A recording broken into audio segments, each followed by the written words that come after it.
Welcome, ladies and gentlemen. My name is Vera Agostini, and I am the Deputy Director from the FAO Fisheries and Aquaculture Division. I will be today's moderator. I welcome all of you to this UNFCCC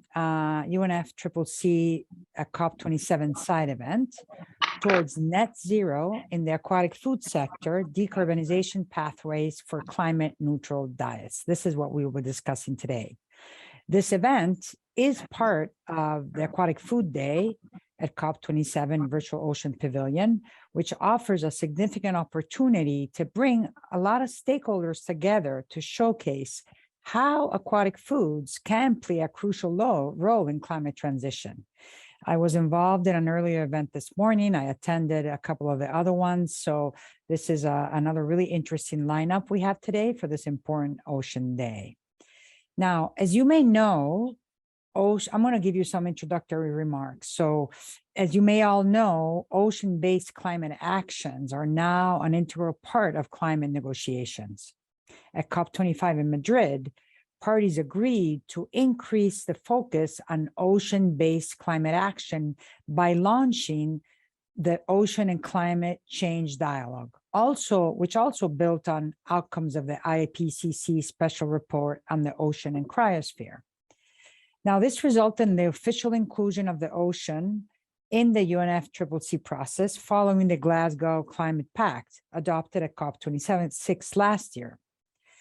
So as parties are now considering how to integrate ocean-based climate action into the existing mandates and work plans on UNFCCC, really what we want to do with this event is explore decarbonization pathways for fisheries and aquaculture to be key enablers of climate mitigation measures. This is really something that I think has a lot of promise and is critical.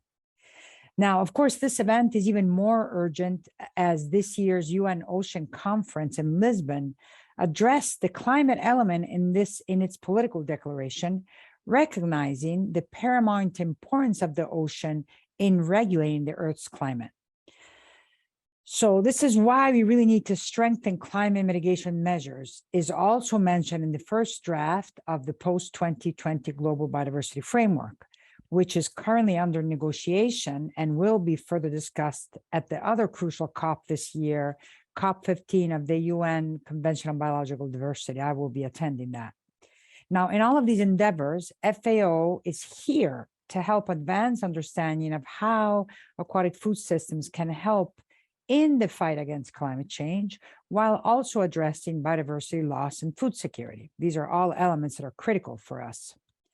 So, as a result, it should not be surprising that the 35th Committee on Fisheries encouraged FAO to further foster the inclusion of aquatic foods in global climate fora and to provide guidance on climate mitigation and adaptation in fisheries and aquaculture. Our 2022 edition of the State of World Fishing and Aquaculture also highlights how mainstreaming climate change in aquatic food systems is really critical.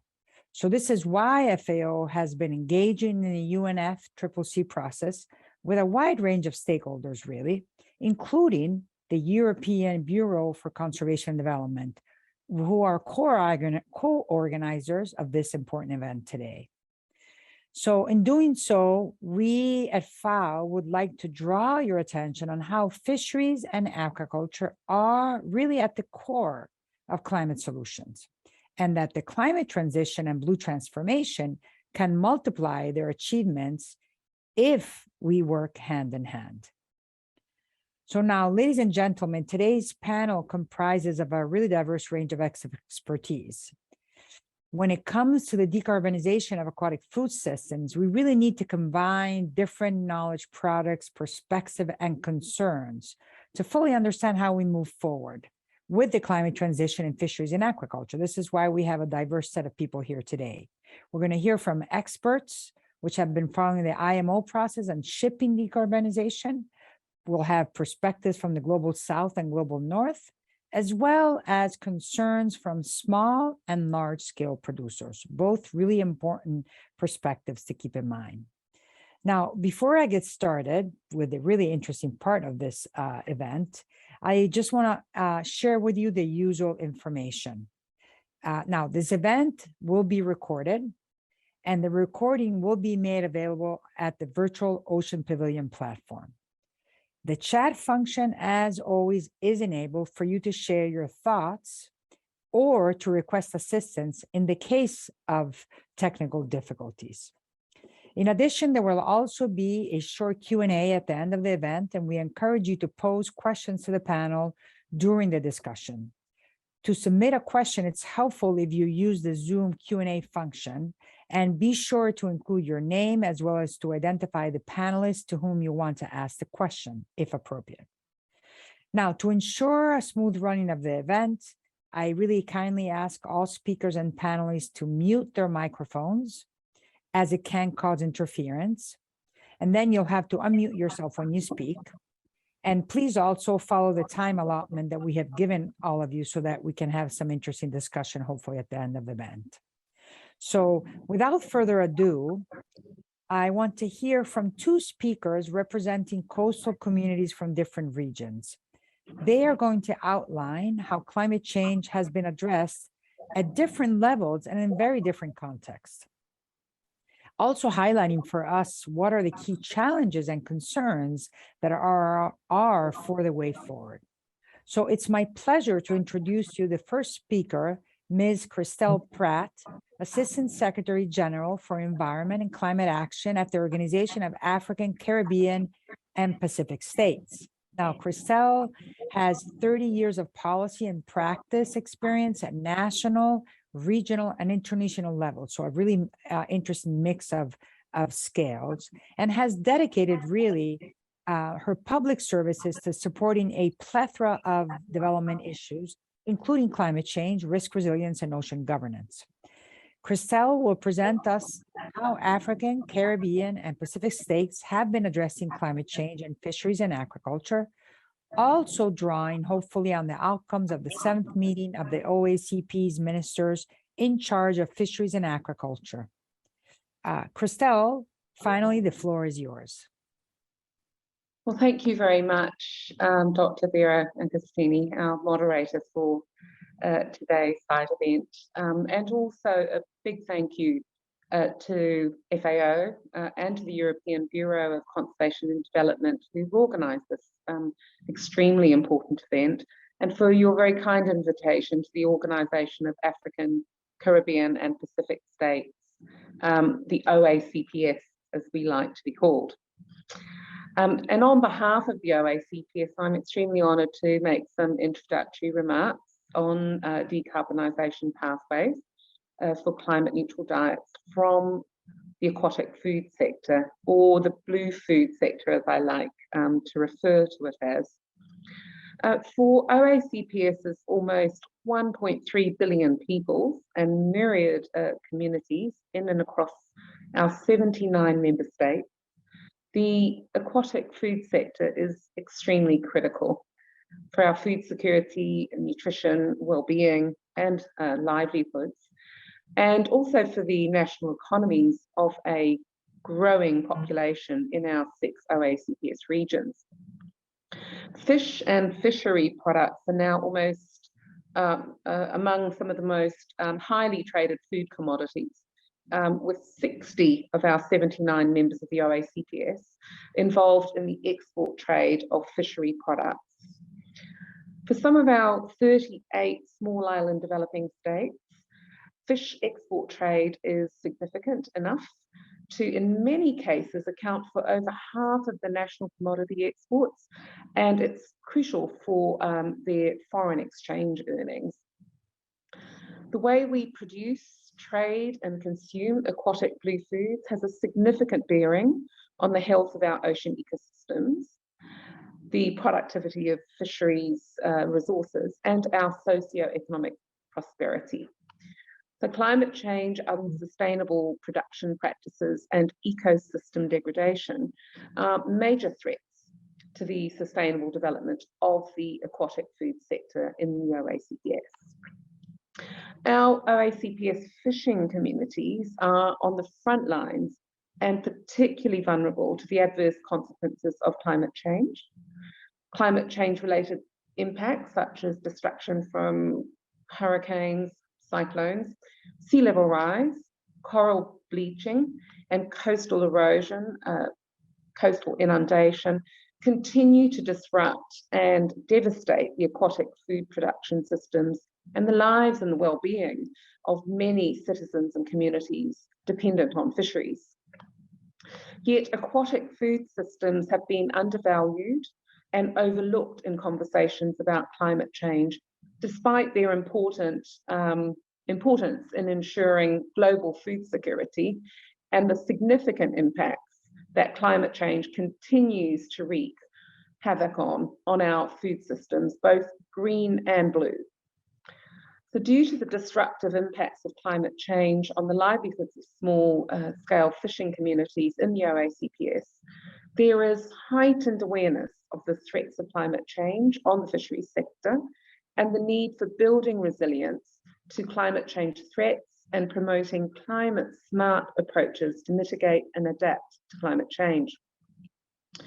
The OACPS fishing industry's carbon footprint is insignificant, given that the fleet of our member states largely consists of non-mechanized small-scale vessels whose overall contribution to greenhouse gas emissions is negligible.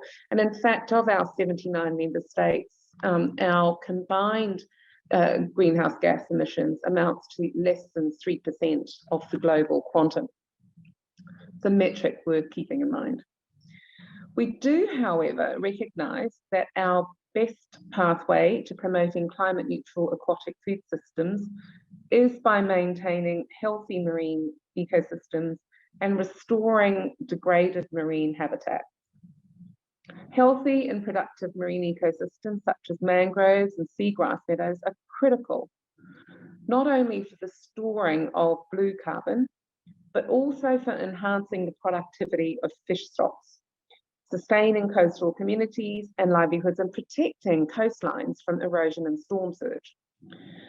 The OACPS efforts to combat climate change and to achieve climate neutral aquatic diets is articulated in the OACPS's Strategic Plan of Action for Fisheries and Aquaculture 2030 and a complementary ministerial declaration which was adopted by OACPS ministers in charge of fisheries and aquaculture just in April of this year in Accra, Ghana.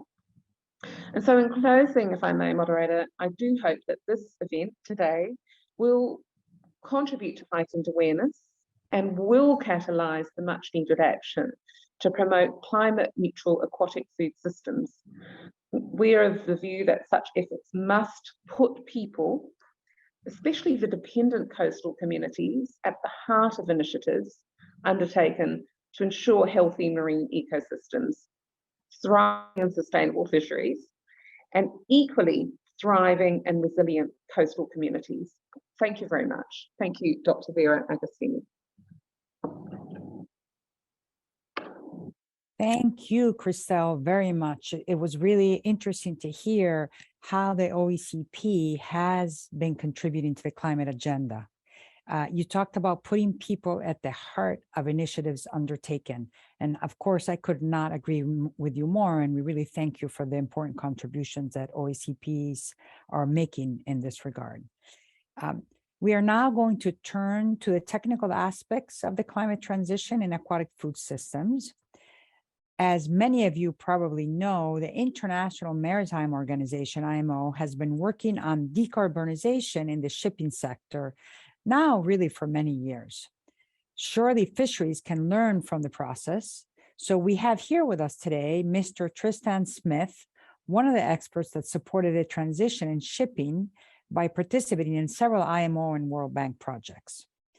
In particular, just to give you a little bit of background on Tristan before I hand over the floor to him, Tristan has led the third IMO GHG study, is an author in the fourth study, and is a lead author of ISO 19030, co-chair of World Bank's CPLC Maritime Thread, and has been involved in numerous projects across the academic, industry and policy domains, and it's this cross work that's always really critical. So Tristan, please, the floor is yours. Thank you very much. I hope my screen's okay and my audio is okay. I'll carry on. Yes. Thank you for the introduction. So the IMO greenhouse gas studies that we just mentioned are inventories of the total emissions of shipping, which includes some of the emissions that occur within fishing. You can see the graph on this screen at the moment, which is displaying the emissions as they were in 2018, which was the last time that inventory was produced, and also the expectation for those emissions under the policy that was in place at the time. This work was undertaken a few years ago. And without any additional policy, we expect shipping's emissions to either stay constant or increase a small amount. And that's because a lot of sectors within shipping are growing in their demand. So as we become more populous as a globe, and as we become wealthier, we consume more goods and we consume more food. The challenge that the sector has is actually to align itself to something which is recognizable from the IPCC. And I've got two sets of curves here, one to do with the well below 2 temperature target, and the other, the 1.5 temperature goal, which is obviously increasingly solidifying, increasingly at Glasgow. In the COP26, sorry. The 1.5 pathway that the global shipping industry has to follow sets an incredibly steep rate of reduction. A modest amount may be this decade, but an incredibly fast rate of reduction in the 2030s. And that has implications for fishing. Just before I move on to the technology, I want to talk about the numbers on fishing as opposed to shipping generally. There's a paper by an author called Parker, who wrote about an estimate of 180 million tons of total fuel consumed within fishing. The 1,000 million tons, which is the figure here, is the estimate produced for the IMO of all of shipping, so including domestic emissions and international shipping. So if you imagine that fishing, at least by the Parker estimate, is of the order of 20% of the total shipping emission, it's a very significant contributor. Shipping is about 3% of total emissions. So it's interesting that that number 3% came up in Christelle's presentation as well, because even a sector that's 3% of global emissions becomes a growing proportion of global emissions under a 1.5 pathway if no action is taken. So there's a high need to do something about the emissions even of sectors that are as small as 3% today. One of the things that our group does, and this is a paper that's submitted to the forthcoming IMO negotiations in December this year, is we look at the technology pathways that can actually achieve that amount of absolute greenhouse gas emission reduction. And this is one of the results of one of our models, where we represent the growth in demand, the different fuel options. So each of those colours, and you can see in the legend at the top of the graph, represents both the existing fuels, low sulfur fuel oil and marine diesel oil, used in the majority of fishing and shipping vessels globally, but also all the different ways in which we could substitute those fossil fuels for a fuel that would reduce the sector's emissions. We also represent within our analysis all the efficiency improvements and other existing policy that is often to do with air pollution and that impinges on the choices of fuel and the choices of technology that are taken. And we try and do modelling that estimates the response of the sectors as a result of a constraint on any one of the emissions, typically CO2, but increasingly all greenhouse gas emissions. And the key message from this graph is really, we have only about a decade left, or 2 decades maybe, of fossil fuel use in these sectors. They're going to all have to transition very rapidly. We think in most of our work, the majority of the new fuel will be a hydrogen-derived fuel. In this particular result, it's ammonia, because that we often find to be the least cost fuel. Now, that's a fuel that might not be applicable to fishing in large volumes, but there are other alternatives as well, as I'll try and explain in the next couple of slides. So the general problem we have is we need to stop digging fossil fuel out of the ground and burning it on any type of vessel. The substitution options include biofuels, which are the pathways you can see at the top of this diagram, or deriving something from hydrogen. And there are multiple ways in which we can make hydrogen, but we can then process that hydrogen into a number of alternative options. So we could use it directly as hydrogen, we could convert it into ammonia, or we could turn it into a synthetic fuel like methanol or synthetic methane. Now, of all of those options, we can look at the costs of production and we can look at the scalability of production. And we often find that the biofuel pathway, which is initially very attractive because quite often those are drop-in fuels, you can use all the same equipment, same fuel tanks, that pathway is just not scalable. So at the volumes of fuel substitution, hundreds of millions of tons of oil that we use today, needing to move to a new fuel, we just don't have enough biomass or sustainable biomass to be able to meet that demand. So we need a hydrogen-derived fuel of some sort. And then the question is, well, which is the best choice of those? And we often conclude that it's either methanol or ammonia. Often cheapest ammonia, but with fewer constraints and problems, methanol. And there are changes we need to make to the vessels. This is a design of a vessel that's already been built, featuring tanks for storing ammonia on board and using that in their machinery. As a result of the work that we and others have been doing, we can see a huge increase in the pilots and the trials and the projects that are being undertaken. This is some data gathered by Global Maritime Forum, which they do annually to look at an audit of R&D spend or deployment spend. And you can see two fuels in particular, the ones that we've historically identified have got the most promise, rapidly increasing in popularity. So this is not just about the modeling that an academic does, this is about the investment that's already happening in order to unleash the potential of these as we get regulation in place to drive this transition. But for fishing vessels, it may not be just about substituting liquid fuel. There might be vessels that can actually achieve a lot of greenhouse gas reduction through battery electrification. And wherever this is possible, i.e. shorter voyages, durations of perhaps under 50 miles, so day fishing, or slower voyages, then this is a far cheaper solution than using a liquid fuel. This is a particular example of a vessel, a longliner gear. She's actually got diesel engines on board in order to charge a bank of batteries, but she runs as much as possible on those batteries and is able to have a much lower carbon intensity of its production than a vessel dedicated to full fossil fuel use. The evidence that we're seeing in terms of funding early pilots and trials is actually increasing now to something called green corridors. And one of the things that the fishing community might want to look to, and the shipping community, is the synergy between where there are particularly good opportunities for doing first investments in hydrogen-derived fuels for shipping that co-locate with regions where there's a particularly active fishing fleet or a particularly actively refueling fishing fleet. So this is just some of the analysis that we've been doing to look at where some of that early adoption might take place. But if we can build an opportunity for these two sectors of the same industry essentially to work together, freight and fishing, then we can further increase the scale of opportunity and reduce the cost for both of them to reduce their emissions. So I'd just like to conclude with some very high level points. The takeaway for all sections of shipping, that's including all of fishing, is the most obvious step. And the thing to do now is to maximize energy efficiency. That brings emissions down this decade. And it also makes a transition to new fuels, which are going to be more expensive, cheaper. We need to transition away from fossil fuels. I mean, that's the very basic conclusion. But that will mean identifying landside energy supply chains that transition. So it's not just about the vessels. We need to work very closely with governments who are able to help us put in place new energy infrastructure, new energy investment for the fuels that the sectors will be using in the future.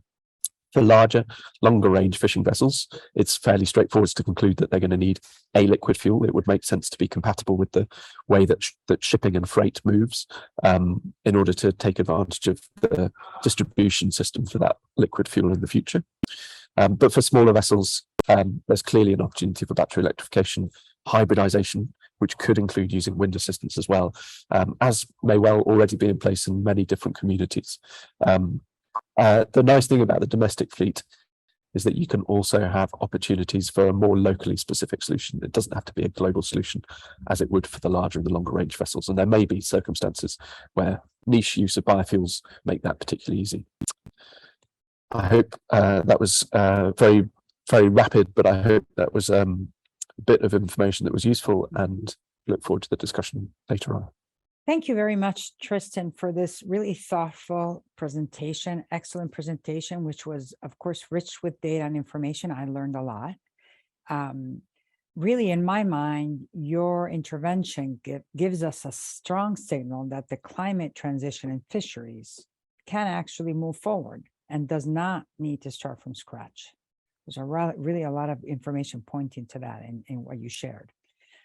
We, of course, can make use of the scientific and technical work, which has already clearly been initiated for the shipping sector. Thank you for being leaders on that. And of course, that then needs to be adapted to the specific features of individual fishing vessel, but there's a lot there to work with, it seems like. Now, I am now going to pass on to another IMO colleague. There's a lot we can learn, not only from the technological side, as Tristan has showed us, but also from a policy process point of view. So I'm now going to give the floor to Camille Bourgeon, and I really hope I'm not butchering your name, who is going to give us the policy perspective based on the International Maritime Organization experience. Camille, the floor is yours. Thank you, Vera, and I hope you can hear me well and see the slides. Thank you very much for the invitation, and I have to say that I largely align with what Tristan just said, especially on the shared, I think, challenges and also opportunities in shipping decarbonization and the decarbonization of the fisheries industry. So with this, I will, as you said, largely focus on the policy and the regulatory aspects. This perhaps a specificity of shipping being a globally regulated industry. On this introductory slide, in the center is the ship. And the reason for that is that in the IMO regulatory approach, everything starts with the ship. And what we regulate is not really shipping activities, but is really the ship and what happens on board the ship, how you build a ship to improve its safety, the safety of the crew, and reduce its environmental impact. For those who are not familiar with the International Maritime Organization, IMO, we are a UN specialized agency based in London. And we have a mandate from our 174 member states to set the global regulatory framework for shipping activities. Since its establishment in 1948, IMO has developed more than 50 international instruments of mandatory nature. You may have heard of the SOLAS Convention, Safety of Life at Sea, and the MARPOL Convention, the International Convention on the Prevention of Pollution from Ships. I will talk about this later. And also over 1,000 guidelines and recommendations, guidance of different nature, voluntary, recommendatory, or simply technical clarifications to support the mandatory instruments. So we're producing a lot of norms, of regulations, with obviously the participation of the member states representation, and also a number of observer organizations, IGOs and NGOs supporting this work. In order to develop and update all this regulatory framework, this requires a lot of work, and we actually meet over 30 weeks of session a year, and that covers all the aspects I've mentioned, from safety to security, efficient navigation, and obviously reduction of pollution from ships. And we usually say that the IMO rules cover above 50,000 ships trading worldwide. And I have to say that actually some of this regulation also applies to fishing vessels. Perhaps this slide is intended as an introductory slide again to explain in a few words what are the main characteristics of IMO decision-making and how we deal with IMO instruments. The first thing is, obviously, we are a UN agency and our decision-making is based on consensus, but consensus doesn't necessarily mean unanimity. And it often requires either a simple majority or two-thirds majority when we adopt amendments to regulations, with this specificity that we do not really vote. We very rarely vote to adopt amendments or to develop guidelines. So that's very important, our IMO specific consensus. Another aspect that really helps updating our regulation and being relevant to also adapt to the technological changes and the main issues that we are facing in shipping is the ability for most IMO instruments to enter into force relatively rapidly. When we adopt amendments, there is, and that's the case for the Marpol Convention, a tacit acceptance process applies, which means that unless a number of member states explicitly object to the amendment, it enters into force, or they enter into force after a number of months, and it usually is done in 16 months from the adoption to the entry into force, and that really helps, again, updating our instruments and still being relevant. The scope of application of instruments is specific to each instrument, and in that sense, in some cases, it also applies to fishing vessels. Obviously, the largest fishing vessels. As I said, guidelines and guidance provide technical provisions, and again, we are a technical agency, so a large part of our deliberations are highly technical. We tend to develop goal-based regulations, meaning that, and Tristan mentioned a number of solutions using a number of alternative fuels. It is, most of the time, IMO regulations set standards, performance standards, and it is up to the ship owner, the ship, to actually choose the most appropriate mean to comply with this regulation. So we set the standards, and then it allows then the industry to also choose the most appropriate means of implementation of compliance. And that also encourages innovation, technical innovation. Then in terms of the implementation and the enforcement of IMO regulations, I think it's important to also note the specificity, I think, of IMO rules is a non-discrimination principle, which we call the non-more favorable treatment. And very concretely, it means that a ship flying the flag of a country that is not a party to the instrument will be applied the same levels of stringency and the same IMO instruments as ships that are flying the flag of a party. And the second aspect is port state control, which is a very effective tool to ensure that IMO regulations are actually implemented. And it's the ability from port state control officers, highly skilled inspection officers from countries to inspect foreign ships that are calling in their ports. I'll go quickly through this slide, which presents the number of, the IMO framework that actually applies to the fishing sector, be it in terms of improving fishing vessel safety. And here I'd like to, again, call for increased efforts to ratify the Cape Town Agreement of 2012, which is aimed at improving the safety of fishing vessels.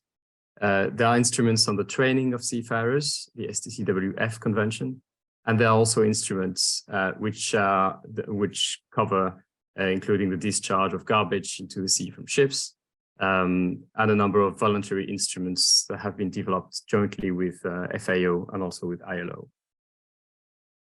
Let me turn now quickly to our work on GHG emissions, and Tristan mentioned the initial strategy, but the work of the IMO in addressing climate change started more than 10 years ago now, with the first energy efficiency requirements applying to a globally to a unique industry.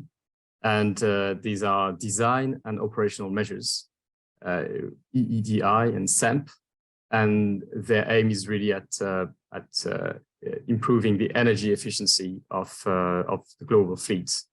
And you can see that the IMO action is increasing on this area, and the years to come are also going to be more intense in terms of adoption and entry into effect of measures that profoundly drive changes in this industry and influence technological changes. So I will turn to this as an example of type of measures that exist and that are available, type of compliance means, which again are available for the fleets to comply with IMO regulations, and some of them are also available for the fisheries industry. This is just a reminder of IMO goals, and just to say that for now, what we have as a 2050 goal is to reduce the total GHG emissions by at least 50%. And next year in July, we will revise our strategy, including a strengthening of our targets. And I really invite you to follow these developments because we anticipate important negotiations to take place with an agreement in July next year. So this is a summary of current actions that, as Tristan mentioned, are required to support the uptake of low carbon fuels. Because again, energy efficiency will not be enough, and a large part of IMO's decarbonization efforts will come from a shift to low and zero carbon fuels. And this requires indeed strengthening our ambition. It requires also developing a robust life cycle assessment framework. It requires a clear safety framework to allow for the use of these fuels, and obviously measures to incentivize the use of these fuels. And this aspect is extremely important. We are currently working on the development of a basket of measures, which will include technical and carbon pricing elements to support the uptake of these fuels. And the final point, which I think is also very important, is the need to promote the specific needs of international shipping. And that's one of the reasons why also we are at COP, to recall and to highlight the importance of this sector, its specific needs, its role also in the energy transition. And we organized a side event last week with UNCTAD, the World Bank, and IRENA on the potential for, in particular, renewable developing countries to produce renewable energy for shipping. And I think, well, all this event has been recorded and is available on the IMO website. To conclude, I will also largely align with what Tristan said. Again, IMO is the global regulator for international maritime transport, and this has implications for the fisheries sector. IMO action to reduce GHG emissions from ships is accelerating. And a few perspectives on the decarbonization of the fisheries sectors from my end. I think, and probably a speaker after me will be much more detailed on this, but I have the feeling there's a need to better understand and estimate emissions from the fisheries sector. Tristan mentioned a study which I think identified that the fishing sector consumed 180 million tons of fuel per year. But I think according to the fourth GHG study, the CO2 emissions from fishing was estimated to be 40 million tons in 2018. So I think there's a need to better understand this aspect. There's definitely synergies to tap into between the different sectors. I think the fisheries sector will definitely benefit from regulations and also technological innovation and fuels that have been developed for the shipping sector, but also vice versa. And what happens in the domestic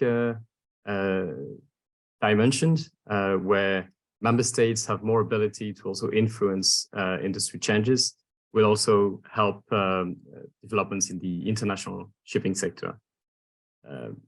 Again, the need to address both environmental sustainability and improving seafarers' safety. Obviously, any change of fuel should not come with additional risks for seafarers in particular. And this needs to be taken when developing any instrument. Yes, the importance of national action, but also the crucial role of international cooperation, both public and private. And I think here we can encourage also initiatives from the private sector, from industry coalitions. And I think if there are any initiative in the fisheries sector that arrive in the years to come, that would definitely be a helpful frame to move this issue forward. I hope this was a helpful presentation. Sorry for being a bit long, and I'm available if there's any question later on. Thank you. Thank you, Camille. I know that there was a lot of material to cover, and you translated for us a very complex policy and regulatory framework, so I appreciate that. We are running a little bit out of time, so I'm going to ask the next speakers to try and mind their time, because we want to leave time for Q&A ideally. So we're going to move on now to those who need to implement actions on the ground. So we will start with Ms. Macarena Cepeda Godoy, here representing the International Coalition of Fisheries Association. And she's going to tell us about what solutions are considered viable for the sector to move forward with the transition. Now, Macarena is a chemical civil engineer who became head of sustainability of the Chilean Industrial Fishing Association, ACIPES, being named president of this union at the end of 2016. Macarena, the floor is yours. Thank you. Thank you very much for the invitation. I will try to keep my 10 minutes. And as you mentioned, I will be talking about the challenges ahead for the fishing industry, and also what I will like to show you what we have been working on in the last years. And first, I would like to start with this slide showing that the fishing industry is not only about fishing, but also today we are a food producing industry where we process canned seafood products and also frozen seafood products. And for example, today we have a variety of products like frozen hake, canned jack mackerel in different varieties.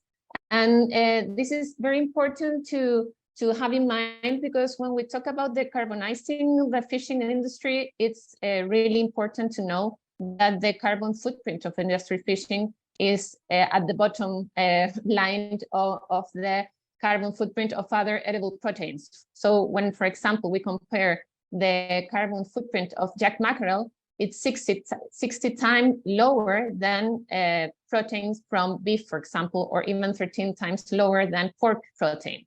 So when we talk about doing efforts in reducing our carbon footprint, we need to know that we have a really low carbon footprint.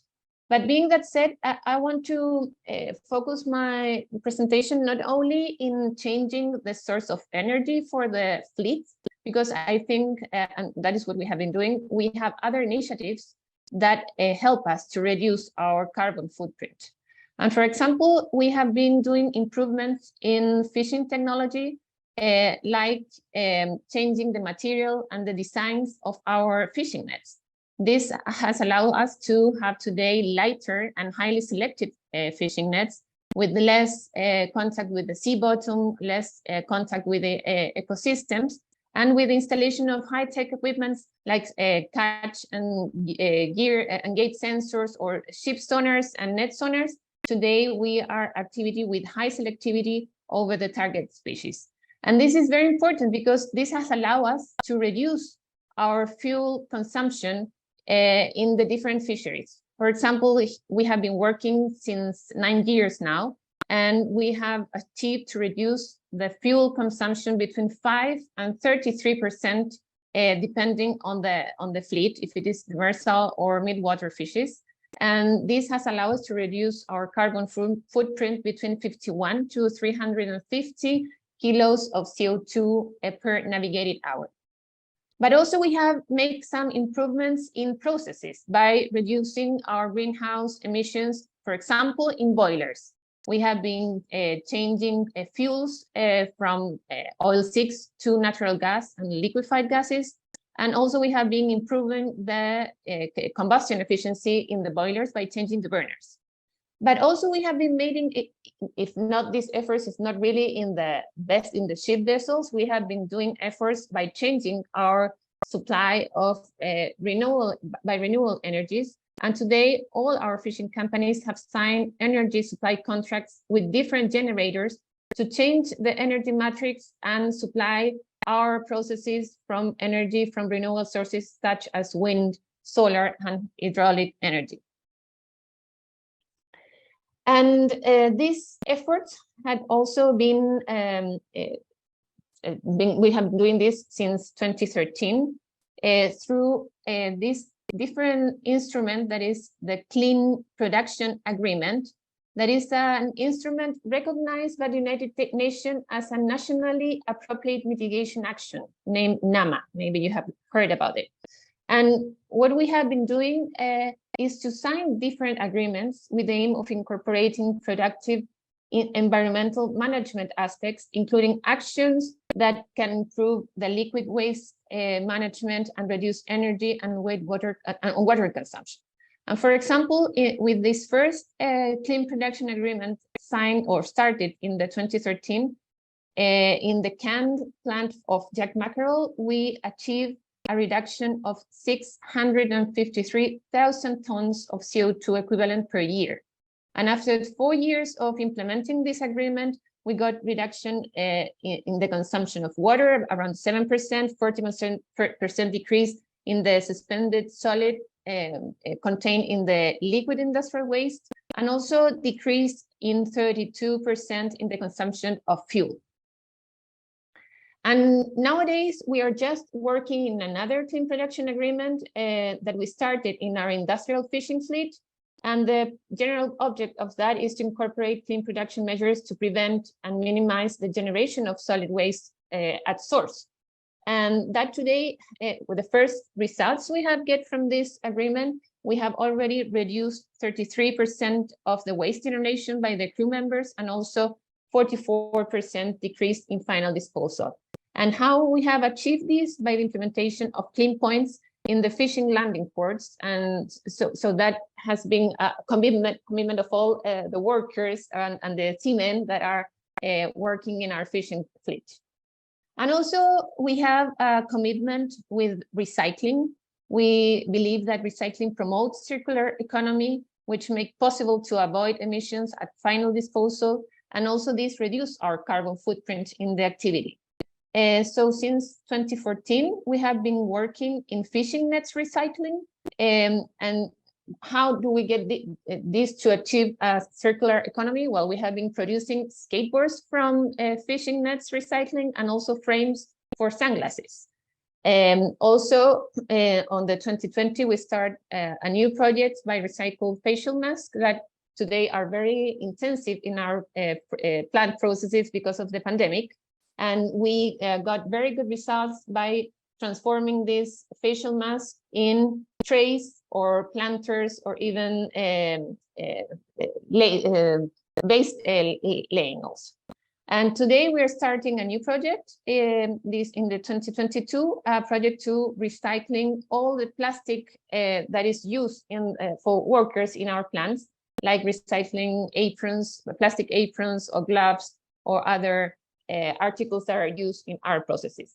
We have already recycling around 600 tons of fishing nets, around 6 tons of facial masks. So we believe that the fish industry can help in reducing our carbon footprint, not only in the fishing fleet, but also in all the process that is together with our fishing operation.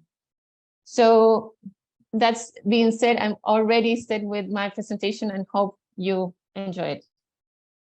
Thank you, Vera. Thank you, Macarena. We did enjoy it indeed, and you actually stayed under time, so thank you for that. Unfortunately, though, we are a little bit late, so I'm going to move on to the next speaker, who is Mr. Antonello Sala, and he will present how FAO has been addressing this knowledge gap and what still needs to be done to enable the transition in large-scale fisheries. So, Antonello, the floor is yours, and please try to stick to time and ideally help us gain a little bit of time by shortening. Thank you. Yes, thank you. My presentation will focus on the methodologies on GHG emission and accounting in industrial fishery operation. And is an FAO study that was performed last year in 2021 until this year. So the study gives an overview of the current state of research on the contribution of marine capture fishery to global fuel use and greenhouse gas emission, and how this can be mitigated. It also quantify the fuel use intensity to identify patterns of fuel use and greenhouse gas emission in different fisheries. As you see, this is an estimate of the energy in agriculture and fishing combined. There are other figures that have been already presented by previous speakers, and they range anyway around 3–4% of the global greenhouse gas emission. There are two approaches to estimate the fuel use, the contribution of fishery to the global fuel use. The first is called catch-based fuel use intensity, and it uses the fuel use intensity indicator and the landings data to infer global or regional fuel use and greenhouse gas emission. Practically from the estimated fuel use intensity indicator, they use global landings to infer the global fuel use. This is some figures we presented in the report and the FAO study. And these are fuel use intensity by fishery, so the demersal contribute with 2 liters per kilogram or 2,000 per ton of fish landed. The large pelagics are almost 1.3 liters per kilo of fish landed. And the small pelagics, because of the large catches, they stay around 0.4 liters per kilogram. And this is an estimate of the overall combined fisheries. The second approach explained in the report is the so-called effort-based fuel use intensity. The approach relies on effort deployed by the fishing fleet to estimate the fuel consumption and the greenhouse gas emission regionally or globally.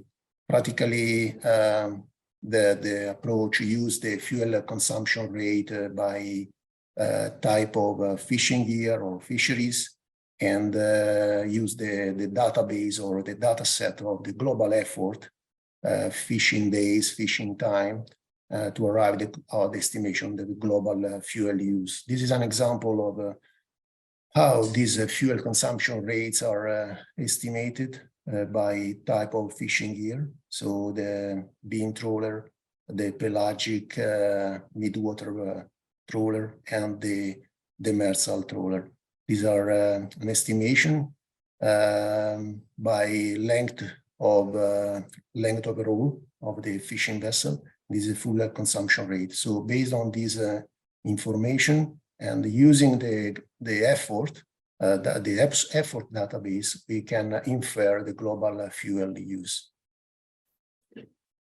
Those fuel consumption rates can be estimated or assessed with this type of systematic approach that they also call energy audit, to evaluate the energy consumption and where the energy is going.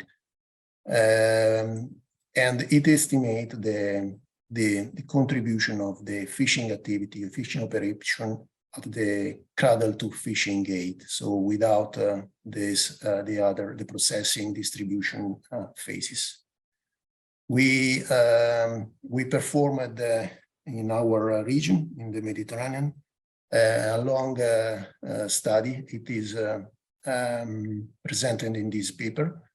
And we estimated the fuel consumption and the related carbon footprint, the kilo of CO2 equivalent per ton of fish.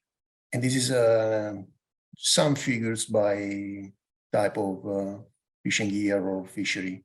So we estimated that in Mediterranean, we need around 3 liters of fuel per kilogram of fish. This is just a comparison with other animal food products. And this is a cradle to retail. So we have to subtract 0.5 kilogram of CO2 to compare with this figure here. So actually for beef, we have a 9 to 42 very large range of CO2 production per kilogram of meat. In conclusion, the FAO desk study provides an overview of the current state of research into energy use and greenhouse gas emission in fishery. We focus on industrial fleets. The fuel use and the greenhouse gas emission can be measured in these several ways. Two have been already presented. And these two approaches are actually not contradictory each other, but we found that they can be complementary to one another. And the global estimate of fuel use and CO2 emission or greenhouse gas emission from marine fishing should be based on a combination of both approaches, depending on the data available. It's very important to compare across time and between different geographical regions that we standardize data collection methods and quality control procedures to ensure comparability of research results. So I encourage you to download the last paper, and the FAO report is at the moment under review processes, and it will be published hopefully soon. So I would like to acknowledge the other colleagues from FAO, and thank you for your attention. Thank you, Antonello. This presentation was very interesting. It shows us how complex really the decarbonization is. And as you said, the power of information to help us figure out the way forward. Now, of course, you focused on large-scale vessels, which require attention, but we also need to understand how the transition can work for the small-scale fleet, which accounts for at least 40% of world catch fisheries. So we're going to hear more about small-scale fisheries, climate mitigation in small-scale fisheries, aquaculture, and post-harvest operations from Ms. Perzadi Rumana Hossain, climate research scientist at World Fish, where she has been pioneering climate information services for aquatic food systems. So Rumana is going to tell us more about the meaningful contribution of small-scale producers to advancing progress towards the Paris Agreement goals, while tackling malnutrition and food insecurity at the same time. Rumana, the floor is yours. Yeah, thank you, Vera, and good afternoon to all who joined us and listening to us. So I'll be, as Vera mentioned, I'll be presenting on climate neutral future for small-scale fisheries and aquaculture. So first of all, I would like to highlight a few big pictures from small-scale fisheries and aquaculture of the aquatic food system, which is the planet's largest ecosystem, and which have been contributing to eradicate poverty, achieve food security, improve nutrition, empower women, and promote economic growth. And directly by producing safe and nutritious aquatic foods for the marginalized and the most vulnerable, and indirectly by social and economic inclusion, which are visible from the statistics on this slide. But most importantly, aquatic food systems act as a catalyst to moderate climate change by absorbing greenhouse gas emissions. Like oceans absorb 1/4 of the global annual carbon dioxide emission and houses 80% of all life on the earth. while providing half of the world's oxygen. In addition, aquatic foods have the lowest climate change footprint in the overall agri-food systems sectors.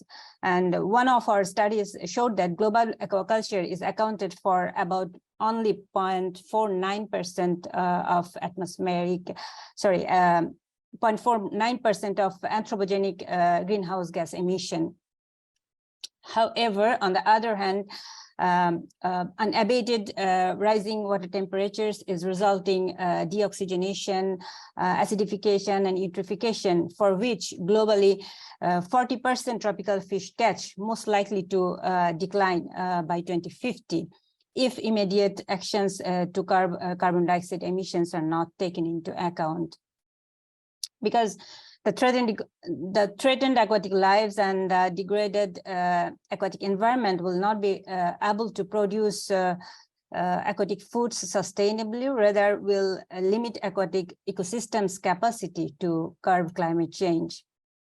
And that is why blue transition is crucial to unlock the opportunities for climate action. And what we need to do, I have flagged 4 key points here. And the first one is to de-risk small-scale fisheries and aquaculture.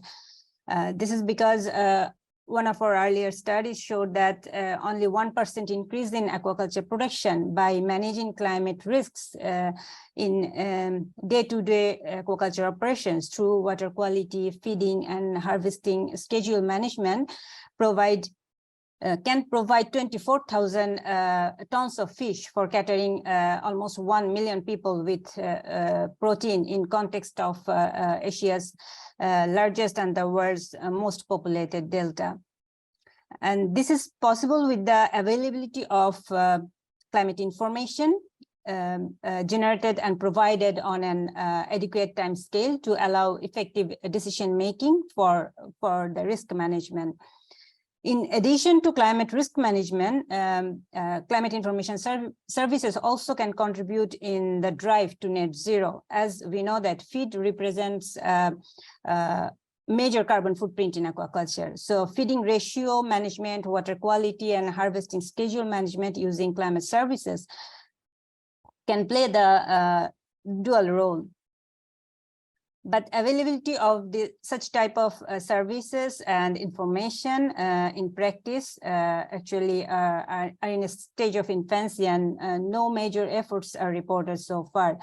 So to further take our efforts forward on climate risk management using climate information services, we conducted an ex-ante evaluation focusing on the losses to aquaculture due to climate risks, particularly for the evaluation purpose. And this study reveals that the potential economic value of aquaculture climate services could be up to $14 million per year if 10% of the damage can be offset by appropriate climate information services through a range of multi-sector efforts to establish and extend these services to end users at scale. And the second point is to set up exponential adaptation and mitigation pathway map towards climate neutral and nutrition sensitive blue foods, which is crucial to reach the goals set out in the Paris Agreement and Agenda 2030. And what we need to do is to identify the right adaptation and mitigation measures to promote climate action, while also generating significant hydroclimatic, ecological, social, economic, environmental, and cultural benefits as well. So locally led context-specific nature-based solutions such as climate resilient fisheries management, promoting climate smart and nutrition sensitive aquaculture, enhancing coastal aquaculture practices like seaweed, green mussel, integrated multi-trophic approach, among others, can play a key role in adapting to climate impacts, as well as to contribute to mitigation. For instance, an average of 173 megatons of carbon sequestration capacity of seaweed per year globally is one of the robust indications to lead the way to climate mitigation through aquatic food systems. Despite of low carbon footprint of blue foods, decarbonization of the sensitive fisheries and aquaculture operations by embedding climate smart technologies and using evidence-based science is also essential for their sustainability in the long run. So supply chain powered by renewables like solar panels, solar powered aeration systems in aquaculture, solar powered storage facilities, solar powered tracking devices on fisheries, fishing vessels for fisheries information can contribute in this line. Besides genetically improved fish breeds like genetically improved third generation rohu and genetically improved tilapia, which World Fish has already started disseminating, can reduce the growing season and thus can play a key role in climate proofing. So these are few among a sea of opportunities, I would say, for both adaptation and mitigation. So setting up context-specific adaptation and mitigation pathway map based on the tipping points, considering both hydroclimatic and socioeconomic thresholds could be instrumental for aquatic food systems transformation towards climate neutral and nutrition sensitive blue foods. And to enhance these potential measures at scale, as well as to mainstream at national, regional, or global level, thirdly, we need to co-create inclusive policy instruments for sustainable and climate resilient aquatic food systems, recognizing aquatic food systems wide range of impact pathway from food and nutrition through socioeconomic to climate and environment. And finally, large-scale capacity building initiatives from top to bottom. Starting from the farmers level to up to the institution level is crucial to bring all these measures into action. So in a nutshell, I would say immediate and collective actions on climate risk management using climate information services, adaptation and mitigation together with sustainable blue finance and inclusive policy instruments recognizing aquatic food systems shared prosperity are urgently required for climate neutral aquatic food systems towards the sustainable blue planet. And alongside, we also need to reinforce calls for increased investment for a transformative agenda through aquatic food systems to tackle humanity's red code red warning, that climate impacts, climate change and its impacts. So, and at the end, I believe that aquatic food systems can lead the way to net zero if we act now. Yeah, so I would stop there and thank you all. Thank you very much, Rumana, for shedding light on what frankly often is in the shadow, which is these issues around small scale fisheries. At this COP, really, they should not be underestimated as it's an African COP, and it reminds us that environmental policy is intrinsically linked with food, with nutrition and food security needs. So it is for this reason that we will now hear from our final set of panelists, Irini Maltsoglu and Manas Puri from the FAO Climate and Biodiversity Office, who will further highlight how small-scale fisheries can contribute to a transition towards climate-neutral diets through the use of renewable energy.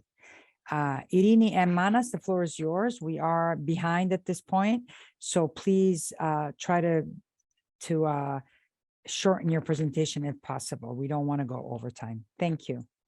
Right, thank you very much. And again, thank you for having us. Good afternoon, good day to everyone. So we will be coming, I think, a bit full circle following all of the discussions we've had this afternoon. Looking at energy, agriculture and climate change, and also trying to position agriculture within this context. Now, I think it's obvious to everyone that obviously agriculture and energy are very closely interlinked. Agriculture uses energy throughout the value chain and at each stage of the value chain. Obviously, I'm using agriculture in FAO's terms, so we are considering crops, livestock, forestry and fisheries, obviously. And this is then very closely interlinked with climate change, agriculture contributes to climate change and is also impacted by climate change, and the same goes for the linkages with energy. Why is it important to understand this and to position this clearly? Is because agriculture has to be part of the solution.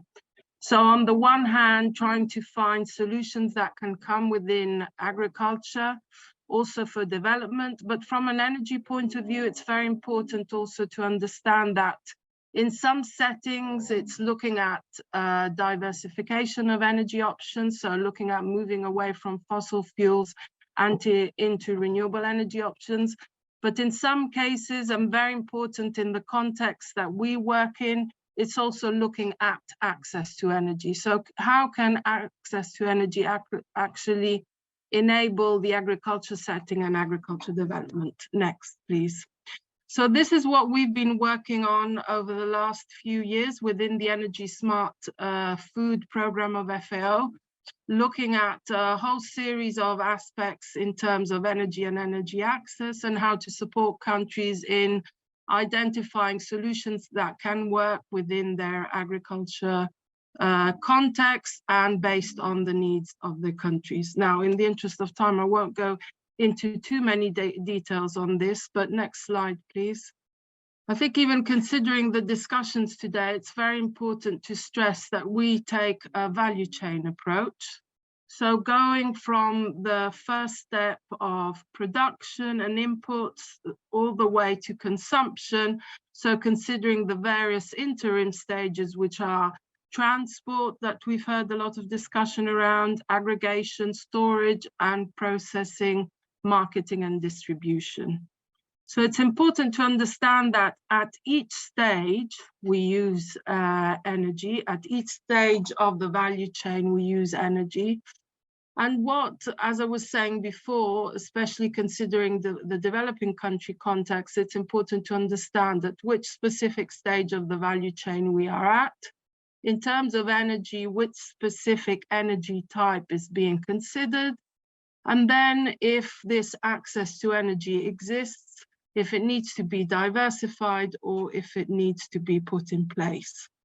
So within the fisheries context, what we did over the recent months is we looked at the specific case of small-scale fisheries and what access to energy means along the value chain for small-scale fisheries. Manas, over to you. Thanks, Irini. Just following on from Irini's presentation, we'll try to go deeply into the fisheries project that was mentioned by Irini. So I'll skip over some of the details of the fisheries sector, but having to say that found that energy plays a key role in the global fisheries sector. Nevertheless, not all countries have the same amount or same levels of access to modern energy. And this has impact on especially on small to medium-sized fisheries, because it reduces the efficiency of the chain, but also increases the losses on the chain. Why do we say so? Because we tried to map out the energy need across all the stages of the value chain. So right from production, which could be captured to aquaculture, all the way through to storage, processing, marketing, distribution, consumption.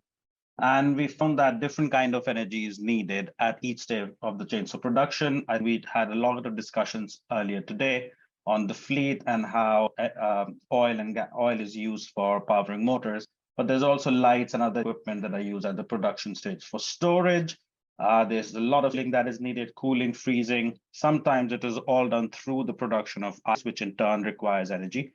And down the value chain to processing and preservation stage, there's freezing, there's smoking and drying. Again, all these technologies need different kind of energy.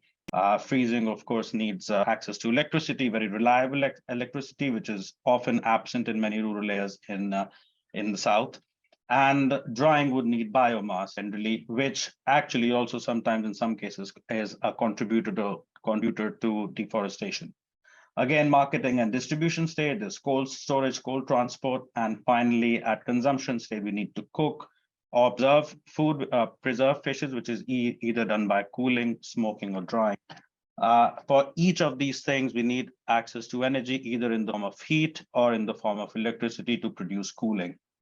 Now, if we look at the final consumption of fish globally, this is a chart that shows us how fish is consumed across the world. And in 2022, some key elements come up. First is like around 44% of the fish that is consumed is either live, fresh, or chilled. Again, for chilling, for keeping it live fish or fresh fish, you need ice, which in turn requires access to electricity. 35% of the global consumption comes from sort of frozen or frozen fish, which again, freezing is very energy intensive. It needs a lot of access to electricity to power freezer. And around 21% is prepared or preserved or cured, which again means either drying, smoking, or freezing. Again, different kind of energy is needed. So going forward in many parts of the world where these value chains are not very modern, the energy along the fisheries value chain will increase. Now, the question is, if this increase comes from fossil fuels, then again, there are implications for climate change and the added greenhouse gas emissions. So what can we do to enable the modernization of value chain in developing countries, but minimize the greenhouse gas emissions at the same time? Some of the things that we found that can be deployed across the stages are not just examples, but they are solar freezers that have been used in many parts of the world. Some of the fishing boats were mentioned before in the presentation. These are also electric fishing boats. So you can have a battery powering the propeller. The battery is then charged by a solar panel. There are solar aerators, there are solar ice making machines, which are very handy, especially in small scale value chain to preserve and reduce the spoilage of fish. There are solar dryer, again, can be used to increase the shelf life of fish products. And then again, something like a biogas generator, which can produce electricity and can use waste from fish processing to produce electricity. So there are different technologies that are available that can be deployed. However, there are challenges as well. And first and foremost is the cost and finance, because for many of these technologies, the capital investment required firsthand is quite high, especially when we are talking about small scale farmers, so more small scale fishers. Then again, often, and this was discussed previously in the presentation, there's often a lack of a dedicated policy looking at renewable energy and fisheries from a value approach. So how can we increase that? How can we make sure that there are policies that would reduce this kind of cost for both for the consumer, but as well as for the entrepreneur? And then finally, awareness, because we found, and a lot of the people, there's no acceptance of technology if there's no awareness about it. So again, a lack of awareness is a major cause where people don't know these technologies exist in the first place. If they do, there's a limited amount of trust in it. So the investments are very limited. So these are the broad challenges on the upscaling of renewable energy on the value chain that we face. I was trying to be quick, but any questions? Thank you. Thank you so much to both of you for trying to be quick. I know when you're the last person presenting, it often then happens that your time gets cut. So I didn't mean to rush you. I just found out from the organizers that we may be able to extend 10 minutes. So this is good news, because perhaps we can, extend some of the question and answer session. But definitely thank you for your presentation, Irini and Manas. Really, it was great to hear about these diverse yet complementary insights from all of the panelists. It really is helping us get a better understanding of how decarbonization in the aquatic food system may play out. But we also want to really continue to look at the gaps so we can address these. So let's see.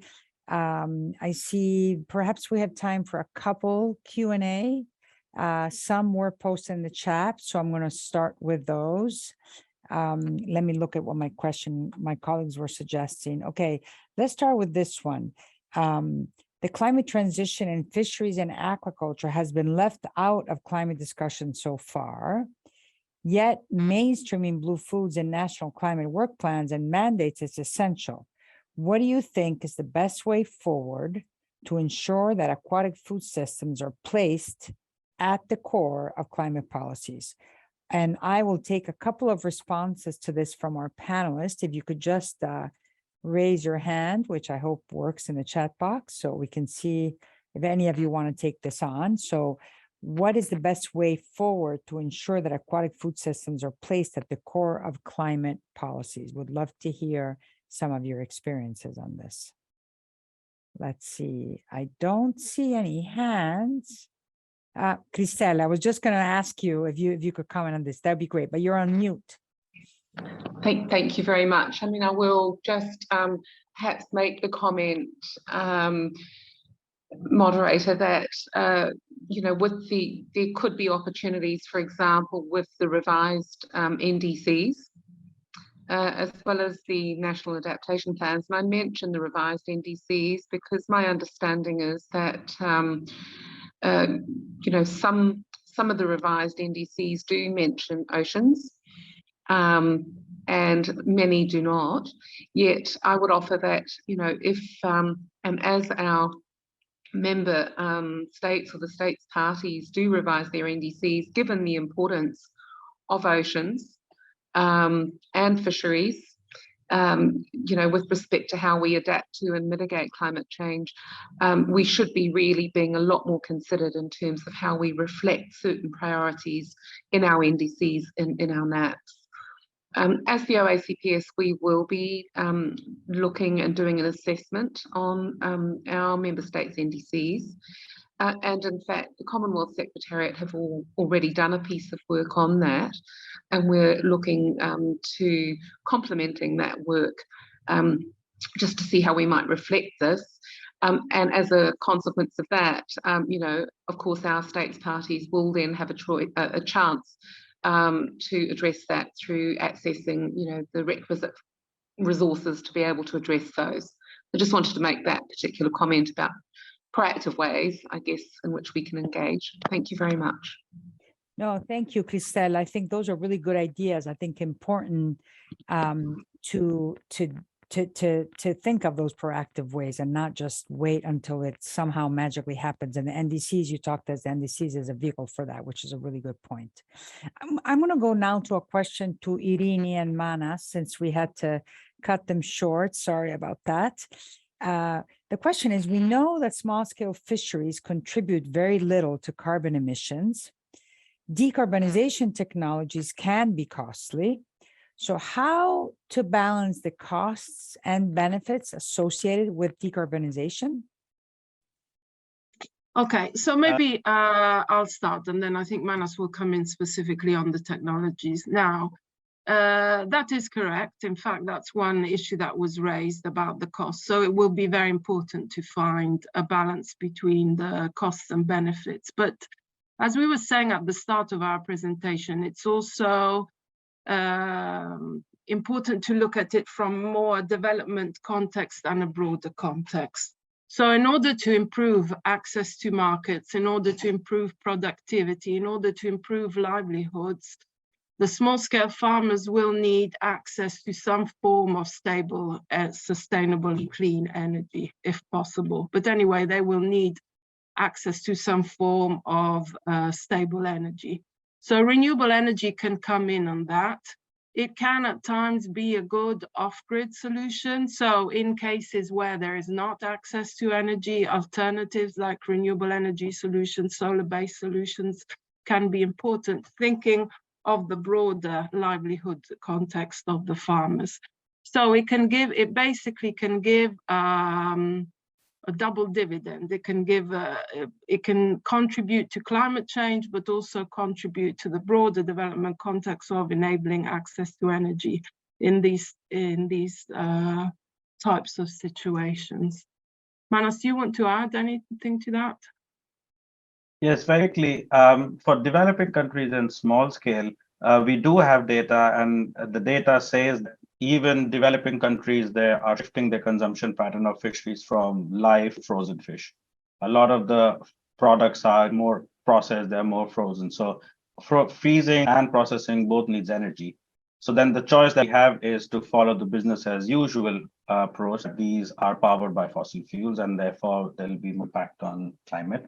Or we try to do something to bring the costs down of renewable energy technology so that nevertheless, this transition will happen to more modern, more from food, but with a lower environmental and a climatic cost. So that is where this would come in, and that's the trade-off that we would have to work with. And from the cost point of view, there can be policy that can make it lower, as we know that if the adoption rate increases of a certain technology, the per unit cost would go down. So can we increase that adoption to a stage where the cost will eventually go down, supported by the policy and by the private sector? So that could be one thing. Thank you. Thank you for those thoughtful replies. It is indeed an important question to look at. So I think your answers help to kind of guide us in that direction. I am now going to go with one last question from the chat, and then we'll go into the closing of the session. And this question is what policies and measures can help to promote the synergies between decarbonization of shipping and the fishing industry? And I don't know, some of our policy colleagues, Camille or Tristan, or maybe even Antonello, or Camille raised his hand. So Camille, please go ahead. Thank you, Vera. Yeah, I think my gut feeling on this is that perhaps the biggest segment of the fisheries industry to start with, because, well, first of all, for the biggest fishing vessels, IMO regulations may apply if they're actually covered in the scope, and if they're engaged in what we call international voyages, which is actually quite often the case for the biggest industrial ships, fishing vessels. So, and again, because also the technologies that will have to be applied to shipping are likely to be quite similar for these biggest fishing vessels. Also, the second reason I see is that probably these biggest fishing vessels are operated by companies which probably have more, including financial capacity, to both invest in in innovative technologies, and also engage in wider cooperation or initiatives with other industry partners. And I think I'm mentioning this because for shipping, it plays an important role. A number, and Tristan mentioned the Global Maritime Forum, but there's a number, it was the Getting to Zero Coalition. There's a number of industry initiatives in shipping which emerged recently, and which I think really help in pushing forward this agenda, including in the regulatory developments at IMO later. So yeah, and then perhaps also to mentioning the importance of national action, domestic policies, in particular in the fisheries sector. We have an instrument which is called the National Action Plan, which is obviously a voluntary tool, but which really, and we've developed guidance to help countries that wish to develop national strategies that go beyond IMO regulations to really support the decarbonization of their fleet, including the domestic fleet. And this may include the fishing vessels. Thank you, Camille. Any other colleagues on the panel that would like to chime in here on the policy side? I don't see any others really wanting to come to the floor with some answers to this. So I think this can sort of lead us to the end of the event. I wanted to say a few words here. First of all, the usual thank you for being part of this. I'm confident that the experience that we shared today will send an important message to inform the discussion at this year's COP27. And that message is that aquatic food systems play a crucial role in advancing progress towards the Paris Agreement goals. That is really a central message. Yet for the world fisheries and aquaculture to effectively decarbonize, we need more knowledge and more interactions across stakeholders, knowledge holders, and policy domains. And we heard quite a bit about that from our various panelists as well. We also heard a lot of really good material that suggests that while climate change, mainstreaming fisheries and aquaculture remains a priority, we also need to mainstream aquatic food in the climate agenda. And we are worried that really a transition for aquatic foods is not going to be happening easily without a mutual mainstreaming going in both directions. So mainstreaming climate change is imperative. It has to be in two directions. But especially for us at FAO, but I think all of our participants would agree that we really want to do this leaving no one behind. And we heard some of the speakers really talk with some really salient points about this. And this is particularly important because of COP27 is the African COP. And it's really important to remember that while we continue working on technical challenges, and we've heard some excellent presentations on that, we really want to ensure an inclusive process that addresses different needs and different experiences. Some of the panelists talked to that. And I think today's event was really helpful in moving us a little bit closer to that. I am really sorry that we did not have a lot of time for question and answer, but I think we had some good discussion there. So I really want to thank all our speakers for collaborating on today's event. We really want to make sure that we act fast to ensure that our production systems are in line with climate goals, while at the same time supporting livelihoods and healthy diets, of course. Communities around the world and future generations are really asking for this, that our diets are fit for a rapidly changing climate. And the time to do that is now. We heard this through many of today's events. I'm sure we'll hear it again over some of the future events. The time for action is now. So many thanks again for taking the time from your busy schedule to be with us. I think today in the virtual world, there's always a lot of competition for this. So we really appreciate you coming and participating and also engaging as speaker and as panelists. And we look forward to seeing you all at future events. Thank you, and thank you for your patience. I know we went a little bit over time, but thank you for staying with us. Have a good rest of the day wherever you are in the world.